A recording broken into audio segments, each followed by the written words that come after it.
I cannot finish sitting. Like, am I the only one? I was losing it because I couldn't. Wasn't happening. It's I like will a thing. literally leave.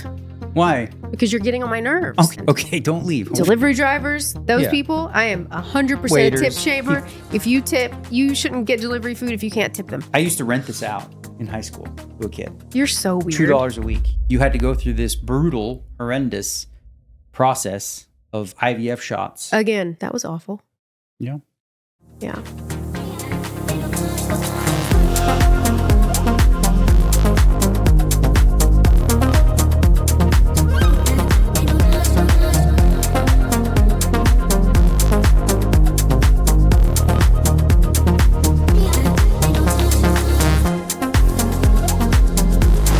Ready to roll? Ready to roll? Okay, so it's been a while. It's been, I don't know, we took a couple weeks off. Okay. And we'll just get right into it. Okay. A lot of people were, actually I did read some people, inquiring, saying, hoping everything's okay and all that kind of stuff. And it was a rough couple weeks for you on many fronts. Yeah. And I guess we could start with the first update if you want to take that. Okay. I guess it was after our last podcast a couple weeks ago, right? Yeah. Which we were filming on a Sunday, and we got a call from the fertility clinic. It's like 9 p.m., which is weird on a Sunday. Yeah. And she was calling to tell me that our surrogate had a blood clot, but they weren't sure if it was a blood clot that meant anything or if it was like miscarriage blood clot. So then I sat up all night because who's going to sleep after that? Well, you can, but I could never. So I just sat up all night long. And then the next morning it was confirmed she had a miscarriage and she was bleeding pretty bad. So that was awful. Yeah. Yeah. That was like, emotionally very, very difficult for you. Right? Yeah. I mean, because just like a couple of days before, you were already talking about like getting, baby stuff. And we were talking about doing that. And that's probably why they say like, don't plan so much. I mean, I try to say that with you and you're like, well, I'm optimistic and it's like, I won't plan. Good. Okay. Well, you got to do whatever you have to do like mentally, because like for me, I mean, I wasn't in the same place you were with all of it. You thought it was for sure though. I was sure that it was going to happen. So I had no doubt. And then it didn't. And then, I started to look forward to what's next. Actually, you did rather quickly. I was surprised. I had to. Had to for your own. Yeah. If like we knew we had one embryo left to try. And if we want more, then I knew that I had to do it now because my period was here. Yeah. Or else we would be waiting like 60 days sometimes for my period to come. Yeah. So what I meant was you were just ready to you were already thinking about that day. Getting it over with is what I was thinking about. Well, you were also talking about because we had to do, the surrogate who had the miscarriage, there's a waiting period. Yeah. So now we found another one, right? Right. So I'm looking at always from the optimistic view of maybe this is going to work out even better because we could potentially have 2 surrogates pregnant within a couple months of each other. And then you've got your hands full with 2. I know. Right? Yeah. So, but in order for us to get to that point, because like you said, the first time you did IVF, you had a ton of eggs that ended up giving us 2 embryos that were good.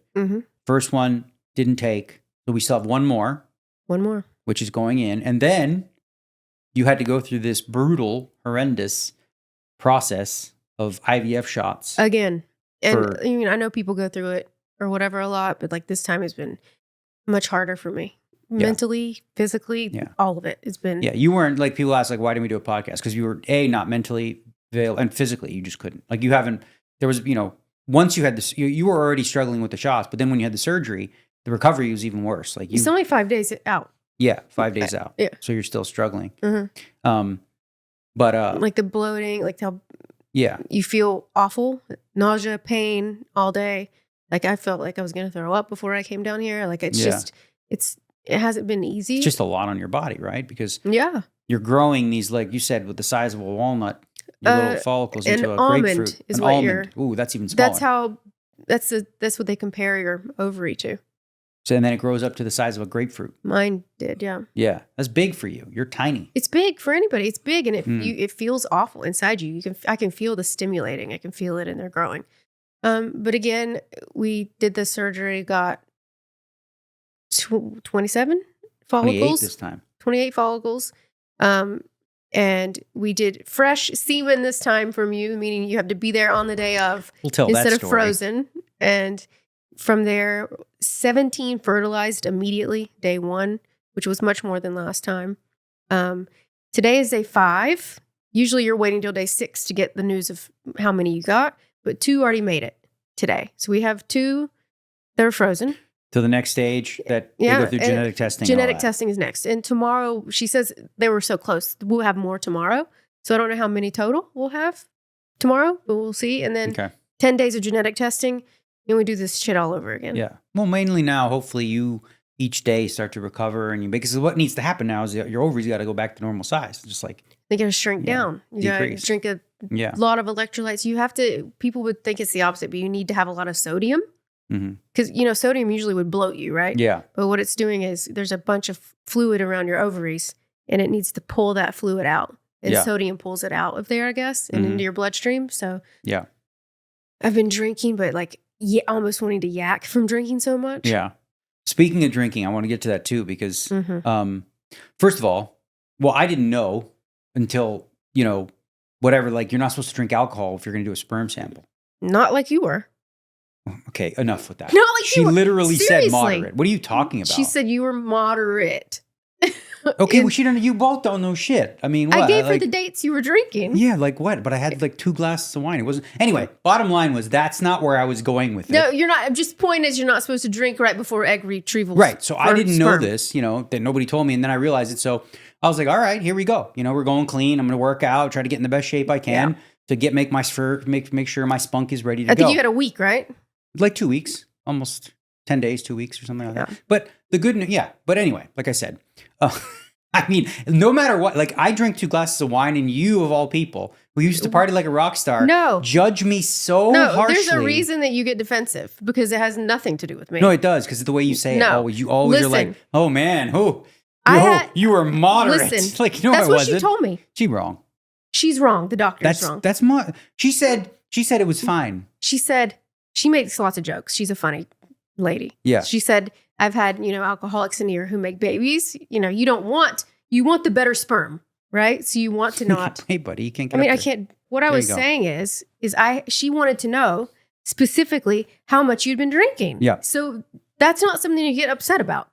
I went through our texts to see when you were drinking this night, drinking this night, drinking this night. So I went through and wrote all the dates down of the past however long so she could see. Yeah. That's all I said. And she said it was moderate-ish and, up there a little bit. Yeah. But I can't, if that's moderate, then I don't even know what the hell, Well, you just went through a phase where you were drinking more at the table, I think. That's what it was. Well, I would have literally 2 glasses of wine with dinner. That's it. Okay. You went through a phase where you were drinking more in a row, I think, at the table and stuff. Well, yeah, but 2 glasses. Poker Go. Yeah. Yeah, but very rarely more than that, except when the guys came over, whatever. Anyway, I didn't really want to go down this road. I was going to tell a story, but you always come at me with my wine drinking now. It's I will literally leave. Why? Because you're getting on my nerves. Okay, we'll move on. You're the one defensive about this. I don't understand. Okay, don't leave. Hold if you have a problem, that's on you, not me. Let's tone it down there, honey. Well, then get to it. Okay. Jesus Christ. Okay. All right. So, I had the 2 weeks or whatever. I worked out and did my best, and then. Well, you don't know when it's going to happen, when the sperm sample happens. We knew around 3-4 days. Well, I was playing the U.S. Poker Open, and it was going to be timed where twofold, I think. One was you're going to have the surgery. We knew it was going to be near the 15K, 25Ks. Yeah. So I woke up, we woke up at 5 a.m. But before that, this is where it's not hard, but it's they make you ejaculate. And there's protocol. And 2 days before, you got to do it twice. And I'm not 18, I'm 50. So, I get to 2. And then the day before, you got to do another one. Yeah. Okay? Now. Then when you get the old junk out. Yeah. Now, day of, you go in there, right? And I got to say a couple things. Number one, it's 2025. Whoever designed these hospital gowns is ridiculous. Well, that's a normal hospital gown. But I'm just saying, that's how what they look like. Think it's 2025 and we got these cheesy ass strings. They either say open in the front or open in the back. It's like a Romanian rag we used to use to clean the toilet. It's they're terrible. They're I mean, you'd think that they would come up with better gowns these days. But anyway, Velcro or something. I don't know. Yeah. But they're anyway, all like that. Yeah. So you go in there. They give you a cup to pee. That's easy because I had enough water in me. Then you got to do your thing, right? Yeah. But you're already depleted. I don't know what this room looks like you were in. The room either. it's literally the bathroom. It's a toilet, the bathroom, and then there's a curtain where they got like a movie. They have like a little computer screen, but it's like I don't know all this like tame ass porn. I don't know. Okay. Anyway, I don't. So now it's a chair like this, okay, Upright. with like just like a piece of stuff on top of it, paper. Oh, like paper, like So it's like it's not sexy. It's right? like sterile. Yeah, and there's like a little table there, like this. Yeah. But I'm like, here's the problem. I cannot finish sitting. I don't know about some people, but like, I can't stand and do it. I need to be laying down. That's crazy. You have to be sitting like this, doing this, with the cup, and then you're trying to time it so you get this right. Oh and my God. And so I was losing it because I couldn't. Wasn't happening. And I'm frustrated because now I'm like, what the hell am I supposed to do? It's like, what, 7:30 a.m.? You're in surgery. I wasn't in surgery yet when you were texting me. I was like, this is ridiculous. You were like, oh my God, I can't do this. So and then I'm you like, say like, go to the parking lot and go in your surgery. car because my chair does recline. I did say that. I'm like, the IV hooked up, getting meds about to go. And I'm like, why don't you just go try in your car? Because is it even legal to jerk off in a parking lot, like in outdoors? I don't even know if that's... Probably not. Probably in a fertility clinic, people be like, meh, He might give you a pass. But like, what am I was going to go to a corner in a parking lot and just like some guy's I'm going to open my eyes and there's a lady there going, doot, doot, doot, doot. Like, no. I don't know. I was like, you needed to lay down, you said. I did. So I did. What is it? I went back to my car. I was like, listen, it didn't work. So I went back to my car, relaxed for like an hour. I actually napped for 10 minutes. I'm like, all right. Man up. Well, they told me you had to like 10. Huh? You had to like well, I know, 10. but it's still, it was like when you're mentally there, it was like, then I'm like, okay, well, maybe I'll lie on the floor, the hard concrete floor. That's not very comfortable. But either way. Concrete? Where are we? It's concrete. I mean, it's for the bathroom, right? So, so I'm thinking tile? to myself, like, how is this the best we can do? It's a beautiful, big time fertility clinic. You don't have a reclining chair.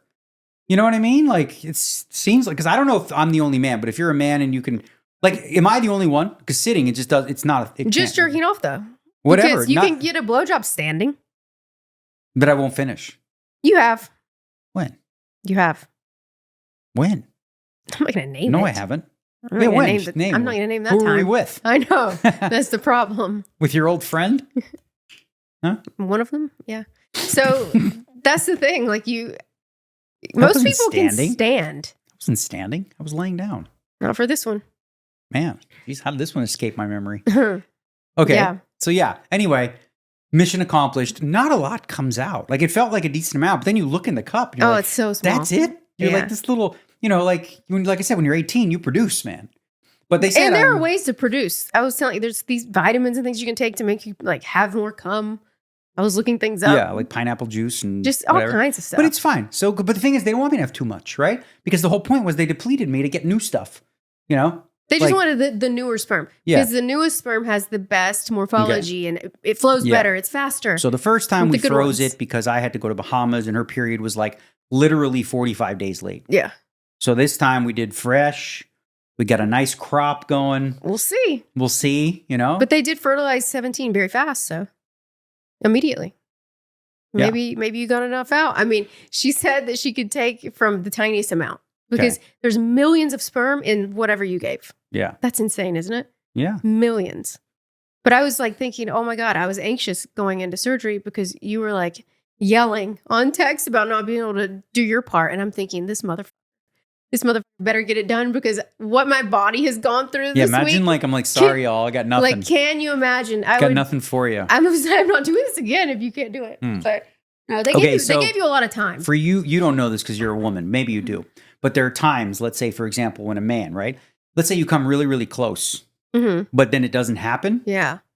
From that point on, continuing, it's hard. Is worthless. It's like, that's why I had to stop. I'm like, all right, I was close. But then I fumbled with the cup and I had to get the cup and I'm like close and I'm like, oh shit. Okay, so fail. Right. Oh, no. But now I'm like, what am I? You can't like, it's hard to just go from that to like, okay, let's start over. Again. I tried sort of like a couple times and then I realized, this isn't going to happen. You needed like a minute. You needed a break. I needed an hour to reset the weapons. Yeah. Get what do you call it? Inspired. Get some inspo. and go back in there and be like, you know what? Man up, deliver the goods. And we did. So I think going forward. No, if you didn't do it, they would have just gotten it later and froze it. And then I understood. But it wouldn't have been as good, but it'd still be fine. So I'm wondering I didn't ask you this yet, but like I was going to say, so, we were pretty open with what was going on with the, the first run or whatever. Do you feel like that you want to change the way in which you handle it going forward because of any mental anguish? We'll see how it goes. I don't know. I'm just not going to plan and get excited. Because most people don't share about this stuff. I know. I said that. But we were pretty open books. We were all the way open. Yeah. Yeah. So I said, let's just see how it goes. Like, we know that it's coming up again. Like, the implant for her will be May. So we know that that's happening again already. So that means, like, if everything went right, it would be February-ish. It's a good month. February, I think. I'm kind of a bigger fan of early in the year. Yeah. January, February babies. Because, this is nerdy, but like, there's a book about it, Freakonomics.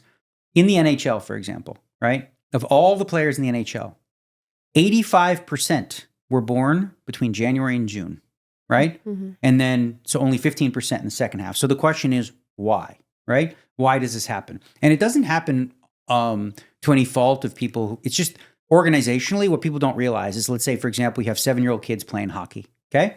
One was born in January, one was born in December. That kid's like 6. This one's got a full year of development. Right. So what ends up happening is he's probably the better player, which means he's going to get more attention from the scouts, from the thing. They're going to be like, oh, he's the star, right? So then, the kid that was born in December doesn't get those looks quite as often. Mm-hmm. And so but it's like literally like a year older. So a lot of people, what they do is they redshirt, where like the kid's born in December, but they just hold them back so that they can be like one of the older kids in their class rather than the younger ones. Interesting. Yeah. I don't know. It's a thing. Next embryo is a girl, so. Girls play sports. Not hockey. Yes, they do. Not, There's women's hockey, there's scouts field and hockey. Things like. Well, scouts scout for a lot of sports. What? Like, all kinds. Okay. This is the WNBA now. Professional hockey player. Unless if we're going to have a WNBA girl. Or a hockey player. What? We're not going to have a girl hockey player. How tall do you think? We're talking about a girl. Yeah, it's going to be like 5 foot. We're talking about a boy here. Okay, so what? What do you think? Girls don't play sports? What are you, sexist? Sure, but like hockey, I don't think about like as much. Because, what sport do you think of for a girl? Tennis? Basketball, even gymnastics, softball, like that's in sport. Yeah, gymnastics and dance and all those things.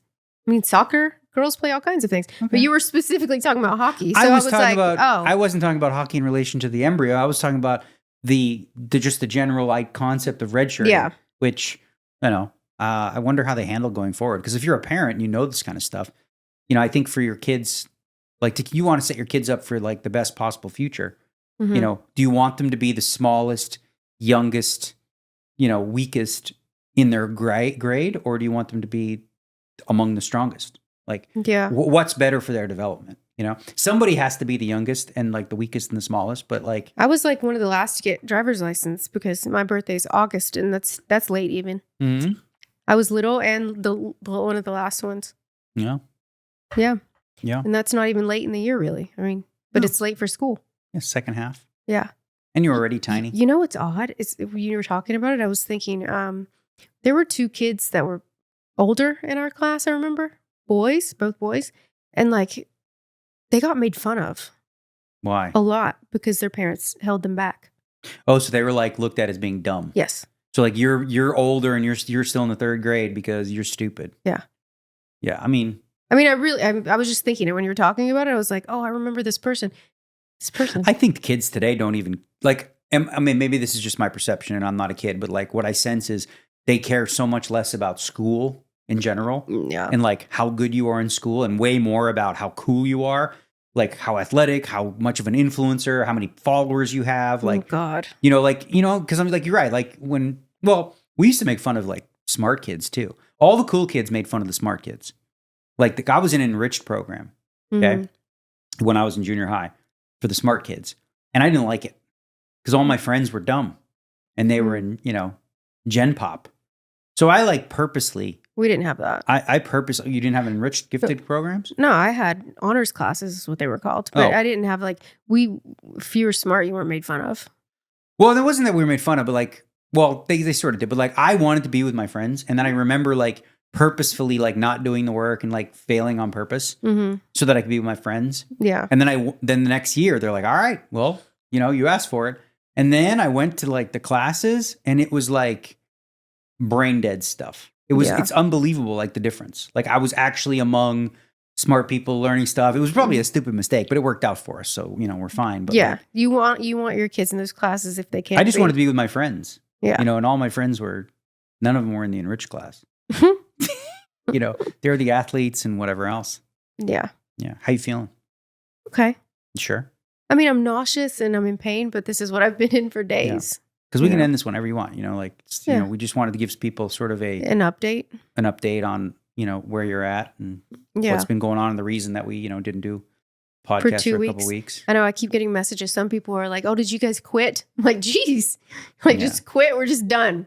Yeah. Or maybe they thought we didn't want to give the update, which wasn't true. I just wasn't feeling up to it, honestly. Like I promise you, she was bedridden, like fully, like wouldn't even come down the stairs. No. You didn't come downstairs for 3-4 days. Yeah. After surgery. Well, they told me I should just lay. You can like actually bust an ovary when they're that big.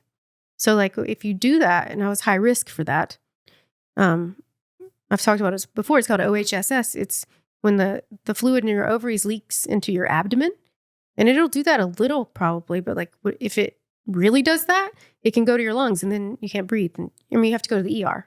So you're supposed to move very light the first few days for sure. And then I think after day 5 or 6, you're kind of getting closer to out of that window. Mm-hmm. But I feel my stomach is tight. Yeah. I hate that feeling. I just can't wait for this to be over. Well, you are obviously a lot better today than you were 2 days ago. Each day I think is getting a little better. Yeah. For that. The nausea has not. I don't know what that is. That's from the medication that you have to take, right? Maybe just the antibiotic, which I haven't even taken today. You're supposed to. I know. Let's get on that. I couldn't take it today yet because I felt like if I took it, I was just going to throw it back up. Mm-hmm. Yeah.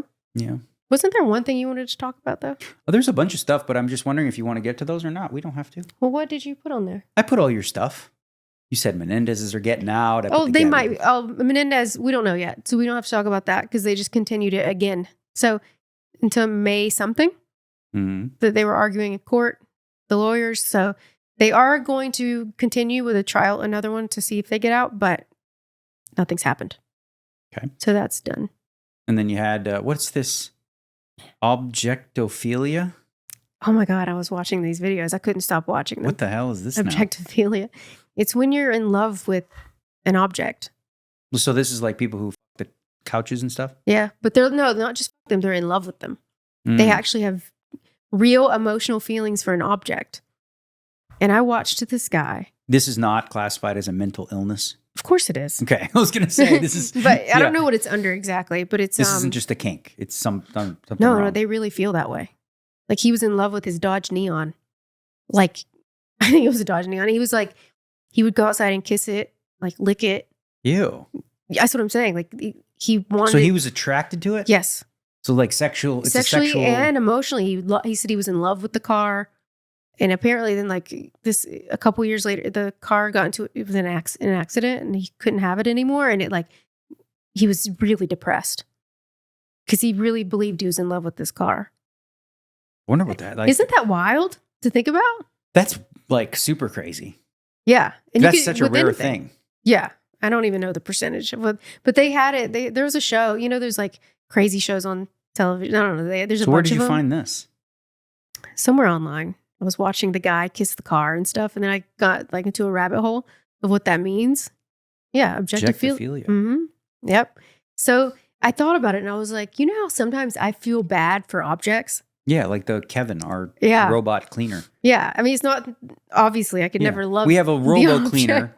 We call him Kevin, and he just, he's like a Roomba type thing, whatever. He's called a Narfall. And he just cleans the floor. And like after he's working for 3 hours, she's like, "Oh, he's tired. Working so hard. He's tired." I'm like, let him have a break. That's like you and like AI. You know, you and your Ishan Ra and your Kevin. It's so different. I would do this with my little like teddy bears as a kid too. Like say, for example, I was wrapping a gift. No, I would think that they're like they can't breathe. things like that. Like I was wrapping a gift of a teddy bear and I did it face down and I had to rewrap it because I was thinking, oh man, face down in the box, it can't breathe. Like shit like that. So I can see how people get to certain things, but like in love with an object is completely, I mean, that feels whack, doesn't it? Yeah, I feel like, I mean, I don't know why this came to me, but like Bill Perkins wrote a book called Die with Zero. Yeah. And the concept behind his book is essentially money well spent is money spent on experiences. Yeah. Things that you remember, enjoy, time with friends and family and that sort of thing. And material objects are fleeting, right? Like people say, I need that watch. Oh my God. Yeah, that car. They get the watch and there's a jolt of joy, right? Yeah. But it fades. It's like and eventually you're not as into the watch. And what ends up happening is you think you need another watch. I met him today for the first time, our neighbor, 2 doors down. Yeah. The guy who has like all these the fancy crazy cars. He's got cars, he's got watches, he's got all the jewelry, he's got the bags for him and his wife. He's like an influencer, right? Yeah, super into that sort of stuff. And then you wonder, like, are they happy? Well, I mean, you don't. I don't know them. I just. I thought you. And you wonder. I thought you were saying. Well, you wonder what it's about. Like for me, status symbol type stuff. Like I never understood. I mean, I do somewhat, but like say the Mona Lisa, right? The painting, famous painting. Yeah. If you like the way that looks, and you're like, wow, that's something I want to hang in my house. What would be the difference realistically if it's up in your house? If you just have a fake. Or the real one. The real one is about, ooh, look at me. I'm rich. I spent $17 million on a painting that I could have spent $40 on, right? So like what we do in society, I think, especially as people get too much wealth in a way, is like create like the NFT thing. Okay, you were into that for a while. What the hell are these people paying for this ugly, stupid ape? Like a ape with spaghetti sauce. My guy, Christian over here is like, we got to buy an ape. I'm like, what are we buying here, bro? Yeah. He's like, it's an investment. That was confusing for me too. A bored ape. So now what are you doing? So I'm buying this. I'm like, so wait a minute. If I like the picture, why can't I just take a screenshot and own it? Oh, because you don't really own it. This is similar to the NBA Top Shot thing where you buy a moment and all this kind of stuff. It's almost like you got to create these status symbols. And frankly, a watch is the new, like, that's the one now, you know? Men. Well, men have loved watches for but they years spend like and years the amount and of money years. people spend on watches. Like for me, this thing, okay? You've had that on for so many years. I don't even know you without so it. much more than those stupid watches. You spent $200,000 on a watch that doesn't text, can't tell you the weather, this thing does most everything. People don't wear them for that. Well, obviously they wear them for like their outfit. They wear and what them, matches. And they wear them in like here. Even if people think like I'm just really into watches, deep down. It's all about social status. You want to have that watch that makes you like, oh, look at that. This guy has a freaking Richard Mille or whoever the hell these people are. Yeah, I think you can do that with any clothes, shoes. You can, sure. You can. But like, you know, again, it's like. You have Louboutin shoes. Yeah. Right? I like them. Balenciaga shoes. Well, those I bought for you. They're not even better than my Chucks. They're kind of shitty shoes. They're just like dirty Chucks. I got them because we were out and you wanted something like that. Yeah, I get it. It's a thing. But like, you know, I think what Bill Perkins was sort of getting to in his book. He has stuff, though, doesn't he? Sure, he has things. He has things that he likes. Looks like he has a lot of stuff. Yeah, but he has a lot of money, too. Yeah. So he can do both. Yeah. You know? But like when I see people who don't have the money wearing a $30,000 watch. Totally, yeah. And they're playing 2-5 at the Aria, you know who you are. I don't. I do. I'll tell you. You do. I'll tell you. Okay. After.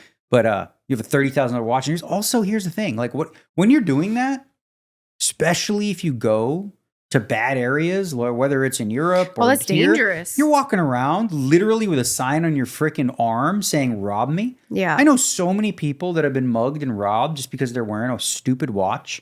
Like, then they're walking around at night and people see that. And it's like, what do you expect them to do? Like, if I was if I was like a street kid, I got no money, and some idiot jerk off is wearing some big old $1 million watch, and he's scrawny, I'm going to punch him in the face, take his watch, and, You know what would suck, though, if you were, like, super, average, or you didn't have money at all, and it was, like, a family heirloom, and that was the only thing you had. That's the thing. That would suck. Yeah.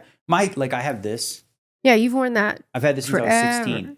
This is not expensive or anything, but it's like hang on, it's all messed up now. The D? It's like a D. Yeah, It's like my dad got me this when I was 16, and I've still wore it. And I've actually lost it in a river, lost it in the weeds, and I've always found it, and it's always come back to me. It looks backwards. Is it backwards right now or D. No? Oh, there. No, okay. I used to rent this out in high school. to a kid. You're so weird. $2 a week he could wear because his name was Dane. No Bowen. way. Yeah, and he would borrow it because he wanted to wear it on his black shirt with his turtleneck because he thought it was cool. You're an idiot. I mean, You're $2 a already week. making money. I did that, and I also used to rent my Transformers out, 50 cents per Transformer. I had ideas, you can't rent your necklace. That's I know, too but I wouldn't do personal. that now. But yeah. But like this isn't about the value of it, and it's not expensive. It's just a regular, whatever. Yeah. But it's I get important. that. Like heirlooms that are passed down and stuff like that. I just think like we're in a world now where that stretched to the NFT craze, and the NFT craze ended up being, for what I can tell, maybe you know better, it ended up being like another just sort of pump and dump type thing. Yeah. Whereas like almost like a pyramid, like people, if you bought it, if you sold at the right time, you're good. But the value of those things are never going back to where they were. What was the first one's called? The punks. The punks were like they're like bad art. They're like grainy and shitty, but those ones were people sell them for how much? Millions. But they sell for not as much, right? Yeah. Oh. But you could pay like $4 million. Yeah, I've seen But on owning a digital image. Yeah.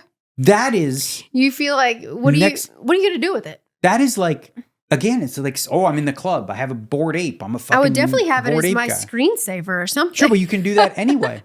I know. You know what I mean? You can just be like, oh, look at this. Put it on your Twitter profile. Look at my thing. And then like, you don't own that. I'm like, I do now. Look, I got a picture of it. I have it. But again, so when I think of that and I think of the Mona Lisa thing, it's an extension of that. It's the same sort of thing. Like, what's the difference if it's the real one or not? And it really speaks to sort of, as a society, our like, brain, our insecurities. Yeah. That's what it is.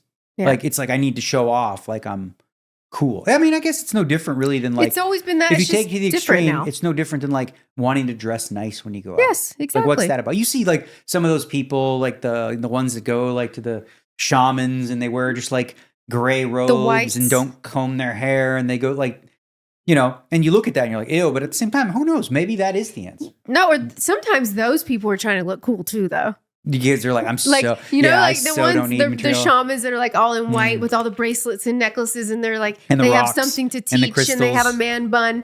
You know what I mean? They also want to look that part. Yeah, okay? there's something to be said about that too. There's something so cool everybody about ends that. up in a shtick somehow. Yes. The truth would be like, and I guess this is probably somewhat of a Buddhist principle, is the idea of literally being attached to nothing. Nothing. Yep. Nothing. And like, there's so many stories where if you read, like, I read a really good book called The Soul of Money a while ago. So many good stories about when people have lost everything, lost all their money, lost their ability to do everything, they're finally at peace. Peace. Oh, I've heard that too. Yeah. Yeah. Which seems crazy, right? But like, no, not really. I kind of get it. Yeah. No one bothers you. Yeah. No one's asking you for anything. That's why I think it's like unfair. Well, it's an unfair comparison when people say like people that are wealthy, right? Justin Bieber or whoever. Yeah. You don't have empathy for him because he's got a lot of money. But what you don't realize too is with all those extra riches and stuff like that become a lot more problems too. Mo money, mo problems. Yeah, I'm not saying that, poor him and you. I am. What I mean is like compared to like the poor. I'm not making the equate. It doesn't matter. Like the comparison thing is a dumb game to play. Agree. It's not. The point is everyone has their own struggles. They just look different. So like, the one thing that I talked about a lot when I was through the books and stuff was scarcity versus abundance, right?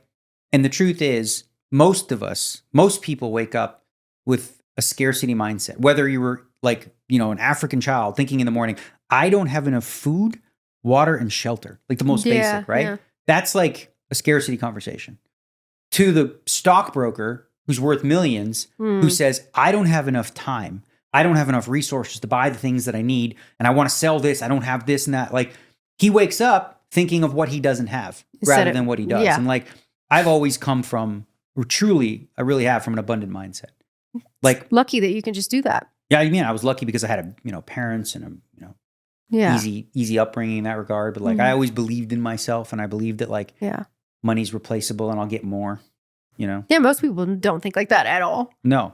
Yeah. But I think like when you think of just sort of the happiness scale, I think generally speaking, if you took like that one thought of like, if you focused, and this is why people do the gratitude things. It can be cheesy, but it's a real thing. If you wake up and think of all the things that you're grateful for, you're like, man, that's pretty cool. Like that I have this and I have that and that. If you focus solely on the things that you don't have, you're left feeling empty. Yeah. And then you're also delusional too, right? Like, I mean, when we see people that play in, the tournaments that I play in, like, they're wealthy. These guys are doing good. And, they have their moments. And when they're bitching, complaining, when you think about, listen to what you're bitching about right now. Yeah. You know what I mean? You're bitching about something that is so insignificant that you won't think about in 6 months. It's completely meaningless. Yeah. But in the moment, and it's true with like kids, right? You think of a kid, right? They have a toy truck. Okay. That's theirs. That's their everything. Yeah. You take their truck away. What do? They cry because they're in genuine pain because they're without. You took it. They're without. So they're like right there is like the development of a scarcity mindset. It's like, my way to be happiness is I want that truck back. Give me my truck and I'll stop crying. Right. Yeah. And then it evolves into, what we do as adults. That's why you really can't compare. Yeah. Comparison's a bad one too. It's so bad. And now all we do is compare. Another Buddhist principle is that I think I read this in the seven habits of highly effective people. It was something like this. When you talk about comparison, imagine this situation. You work in an office. You just got your dream job. Oh, promotion. I know this one. You got a promotion. You got more money than you expected. You were hoping to get 100,000. The boss said, I'll give you 150. Okay. Yeah. So you're like super happy. Right. But the next day, somebody who worked under you, who you're more qualified than, got paid more money than you did. Right. What happens? What is the emotional reaction to that for people? Right. They go from the day before, they were completely happy with what they had. Yeah. But now they're like, wait a minute. That's not fair. This person has more because they're playing the comparison game. Same would be with a car. You buy a brand new car, you're super happy with it, and then your next door neighbor gets like a better car. Billionaires still have this. Like I think it was on Rogan, we were talking about how some guys with like billions of dollars feel small around people with many more billions of dollars. Really? Yeah. They're like, they feel poor. Like, sounds crazy, but it's a real thing. And it all, crazy. Comes from insecurities and all that sort of stuff. Like you have to be happy with yourself, I guess. I can't imagine being that way around people with more money, making you feel, if you already had $1 billion. What would you say That's crazy. What would you say for you would be the one thing? I'm trying to word this the right way. Chill, buddy. Because everyone has their thing, right? Whether it's things or whatever. For you, it's like getting your hair done, right? Okay. About what? Just about feeling better. Oh, that's just like in general, like vain things? Sure. Like just about feeling better about yourself in a vain way? Yeah. Like just so you like get excited about the day. If you look better, you feel better. That's a thing. Yeah. So sure. Like I get like depressed if I'm like gross feeling for sure. Yeah. And if you went down, again, like not that we're Buddhists or anything, but if you went down that Buddhist path, they would get you to the point where like none of that matters. Like, sure. So it would be similar to the other things that we the talked thing about. is I know that it doesn't matter. Right. Exactly. You're aware. You just like it. You like the way it looks when your hair is nice and, you got everything done and you look pretty and stuff like that. So it makes you feel good. Right. Yeah. I get the whole psychology of it and understand it and still want it. Yeah. Yeah. Well, and again, that's probably true with some of the people that want material things. Yeah. They're like, I know this is what it is or whatever, but like, I still want these things, and I'm okay with I think it's okay to like work hard so that you can achieve and have things that you want. Sure. Well, I don't care what anyone does with their life and money. I always get confused by that when people care so much about what other people spend their money on, or if they're not giving enough. It's like, how do you know what they're giving? Exactly. I don't know what they're giving. I've gotten this thing so many times where, let's say, for example, I rebuy in a tournament where I spent $250K and I blew off $500K in a day. Yeah. Then I get people in the comments saying, you could have donated that money to sick kids in need. And I'm like, I already do that, right? Yeah, but how do you know what I'm doing in my off time? Well, first of all, these are my investments. This is how I make money. So that I can money. And besides, it's not something that you toot your horn about. You don't brag about all the things you give. No. But it's amazing that people will always find fault. Like somebody who's rich says, let's say they donate $10,000 to something. People are like, $10,000? Oh. They're worth $10 million. They could have given 100. Yeah. Like that is really low end. It's so brutal. Yeah, I see they do it about the Kardashians all the time. No, they should be giving. Like, how do you know they're not? Yeah. How do you know they're not giving? It's like I don't know. It's a personal choice. Listen, I've sort of previously mocked somebody for doing this really dirty $2 tip or whatever because it was extreme. But like in general, I'm not a tip shamer. Oh, I am a tip shamer. I'll say that. Yeah, maybe I am. I guess. I'm actually a big tip shamer. People work really hard for tips. It's a big deal, especially in Vegas. We have Yeah. the tip culture, but delivery drivers, those Yeah. people, I am 100% Waiters, tip shamer. If you tip, you shouldn't get delivery food if you can't tip them. That's what I Because they think. make nothing. They make nothing. They make nothing. And they don't know what they're going to get until after That's like the crazy the drive. part. You would think that you would be able to like show the tip so Yeah. the person can take the job or not. Because like imagine coming to Lake Las Vegas where we live, I know. and you're coming from the strip. You're looking at a 40-minute drive to deliver you a freaking sandwich. It's insane. And then let's say you didn't tip, and then you look and you're like, I made $1.95. No. I made $2.12 on this drive, which took me an hour and 20 minutes and gas money. Yeah. Like they actually lose. They on lose those. money. Yeah. It's A like- lot of people do. They say some days they have days where they don't make money. Like because the drives are too far. Yeah. Or somebody gave $2 or, you know what I mean? Yeah. And I remember seeing one guy cry. He was sort of crying in a cab, and he's like, "Would it be so hard to just tip $5?" yeah. $5. And again, I get it. Here's the thing. Like you think about In when our we were economy, young, there's the idea nothing. of when we were young, somebody going to a restaurant, getting food and bringing it to your house, Are and you don't have kidding to go, me? Yeah. and you get $3. I'm like, no, that's like a hundo. You know what I mean? Exactly. Like if you were saying your friend to do that, you'd give him a hundo. Like, so why not? Yeah, and that's what they're doing for their job. They Yeah. deserve that. Like, I feel like there should be a minimum. Well, then the question is though, like people always have this argument of like, why doesn't the companies pay them Sure, more? I wish they did. But Right. that's But then not, the problem they is don't. this: if they paid them more, Yeah. then you're going to end up paying a lot more for your For your stuff, food or whatever. Right. I mean, Because that's how they have to make a profit, right? Yeah. So then They make so much money. Like DoorDash, are you kidding me? Uber Yeah. Eats? That's Yeah. huge. They make so much money. They should But pay if them they more. paid their drivers more, then Yeah. they wouldn't. I still think they would. How? I think that they're pretty cheap with them. Well, I mean, it's just a zero. It's just like, I mean, you could probably figure out the mathematical equation. Yeah. How much does DoorDash charge for one delivery to this house? $3? Yeah. I don't know. What is it? 3 to 5? I have DoorDash. I have this monthly thing. I don't know. I don't Okay. pay So what does delivery the driver fees. get? Let's say, for I example, don't pay those. okay, let's say, okay, you don't pay. So like, let's just come up with a funny number. Let's say it's $3, the service charge, right? Yeah. How much of that goes to the driver? Maybe $1? I don't think they get part of $1.50? that, do they? Well, then what do they get a part of? I think Only they tips? yeah, That can't they be get right. a $2 for. Okay, my aunt was $2. doing like driving in North Carolina. It's different in different places, but I think like she's gonna get $2 for the drive, Okay. no matter what. So they get $2. That's nothing. Okay, $2. They charge, let's say they charge $3, okay, per the delivery card. 2 goes to the driver. They make $1 Yeah. off each delivery. Now, let's say they paid them more. What if they paid them $3? Well, now they're going to have to up the delivery charge. They can't. They Why? can't make, Maybe they're making tons already. no, because you can't. Because like if you charge $3, $2 goes to the driver. Let's say that's $1 per delivery. That's not a lot of money. That can't be a lot of money. Now, here's the thing: if you now say, okay, we're going to pay the driver $3, now you make no money, right? Because then the 100% of the delivery charge would go to the delivery driver, right? So Mm-hmm. the idea, it's kind of similar to waiters, where you pay the labor cheap and you hope that people are generous and you tip. We should look this up because they're making a fucking killing. Yeah, they are. Yeah, they're doing DoorDash pretty good, and I Uber think. Eats. We should look up the actual I'll percentages ask Stanley. of what Stanley, he plays poker. He created it.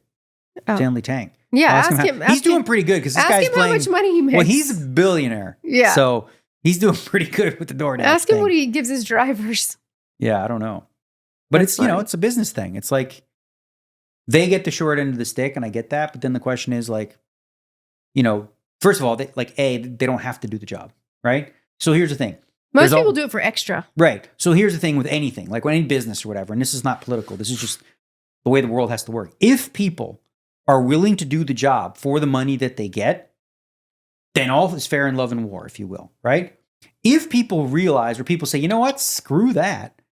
I can't even make money doing that. I'm not going to do it. Now you have no drivers.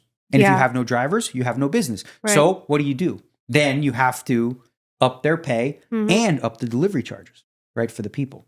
It's So- already so much.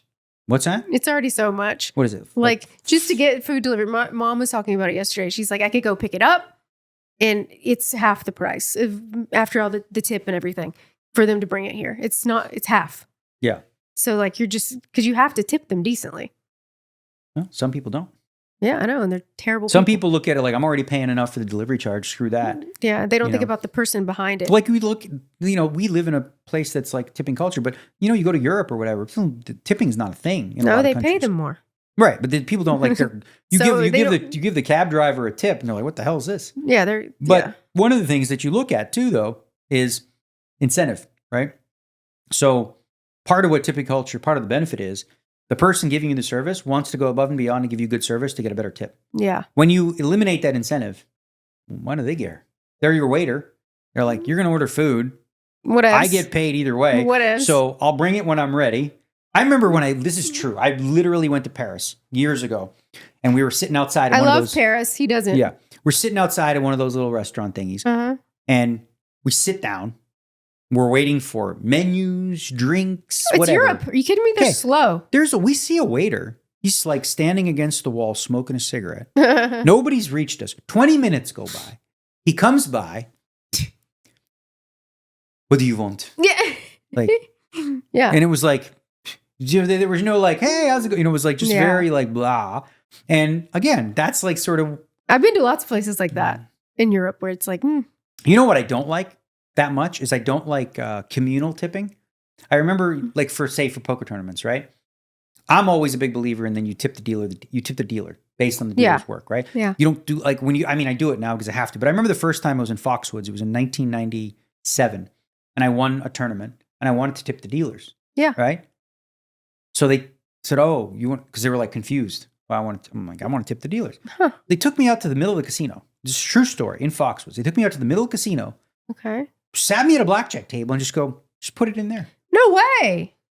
What? You want me to put like $4,000 down this thing that was supposed to be for the dealers? These dealers. Because then they're like, we don't, each one of the poker dealers will get like 3 cents of it. That's insane. Each. I'm like, this is so stupid, And it's true. Like when you look at like poker dealers in general, when they work, like Evelyn, she was a poker dealer, right? Yeah.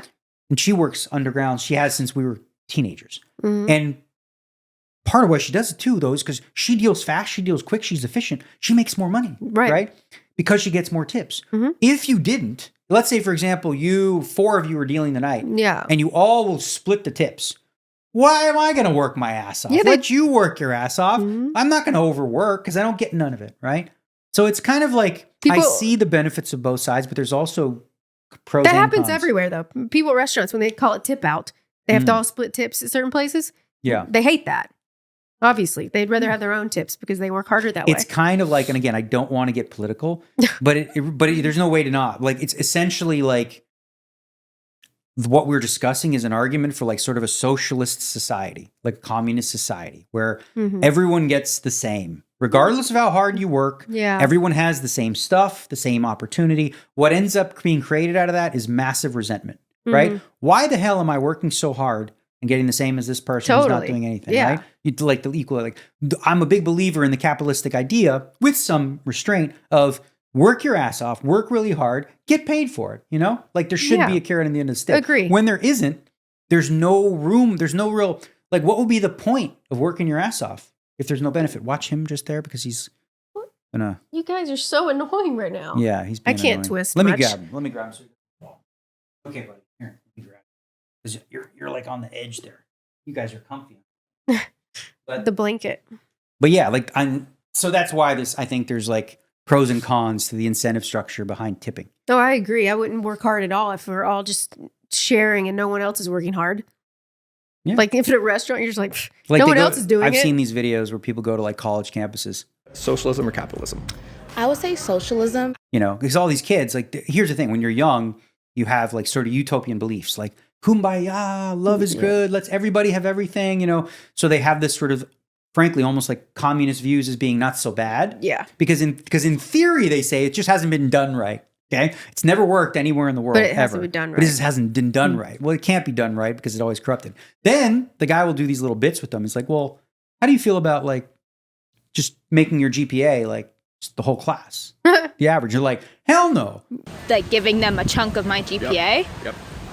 Dang. I would want to say no straight up. But what's the difference between earning a high GPA and not wanting to give it away, but then earning a lot of money and also not wanting to give that away? Well, I feel like the difference is you study for your grades, right? And grades often reflect how much time you spend studying. But You gotta work pretty hard to become a millionaire.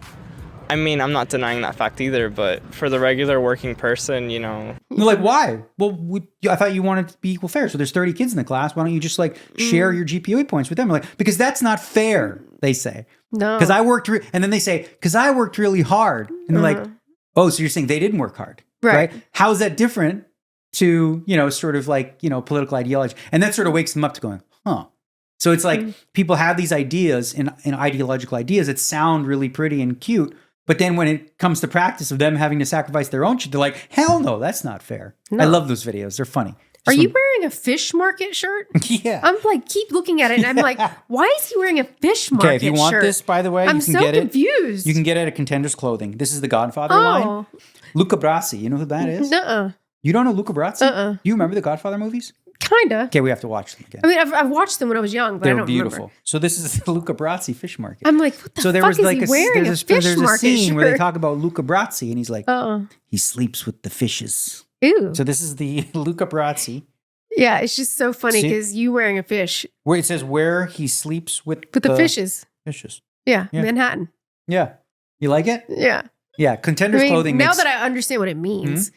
At first, I was just like, someone wants you to wear their fish market I think shirt. I still think I have Kid Poker 20 as a discount code if you want. I'm not sure. But Contenders Clothing, they make all kinds of cool stuff. Cool, I got the Godfather. I got probably... Underwear. Yep, I got some... Oh, these are They have really Top Gun underwear. They got all kinds of like Karate Kid, Cobra Kai, Rocky, all kinds of stuff. I like this one. This is comfy too. Mm-hmm. Yeah. Okay, it just confused me. You're like, why are you... Me, of all people, wearing a fish. Fish. Yeah. And like promoting a fish market. Yeah, That's it's not what a real I fish thought you were market. doing. It means I he was sleeps with thinking, man, he fishes. really like this person Mm-hmm. to do that for them. Yeah. That's pretty funny. Yeah. Well, all right, babe. I think I have to. Okay, let's do I it. have to Anyway, stop. I just want you to know I love you. I love Get you. through this together, Uh-huh. right? We will. I'll do my best to be supportive and all those things. And Okay.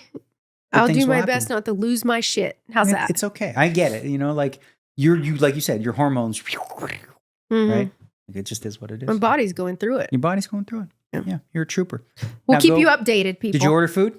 I did. Did you tip? Oh, Get real. I refilled our snack thing. I got new stuff. I got Pringles cups, chips. I got Oreos. I got way. nut butters. Yeah, you want some? You can have I'm some. going to have Yeah. Pringles chips in I got cups. I got little cups. I got them. I got you all kinds. Do you- I got you all kinds. Did you get the cheddar and sour cream Got ones? cheddar, got pizza, got barbecue, got sour cream and onion, cheddar cheese, original. I got 6 different flavors. I can't believe you got those. I got them for the drivers. That's a good one. Yeah. Yeah. Okay, I'll have that now. Okay. I'll get you some for real.